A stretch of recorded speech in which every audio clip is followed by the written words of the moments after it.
4 weapons found buried in Hanover Cemetry. Teach them! Always make sure the message reach them!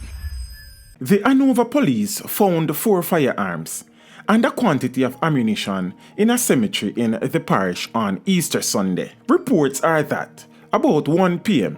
the police were carrying out a special operation when they swooped down on the Santoy Cemetry in Green Island in the parish. During a search, the 4 weapons, 3 9mm pistols and an Intratec submachine gun, along with 76 rounds of assorted ammunition, were seized. No one was arrested in connection with the find.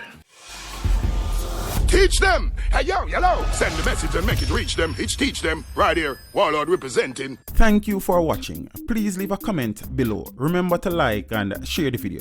Don't forget to subscribe for more awesome content. Follow me on social media and check out the suggested videos on screen. This is Teach saying, until next time, walk good, my friends.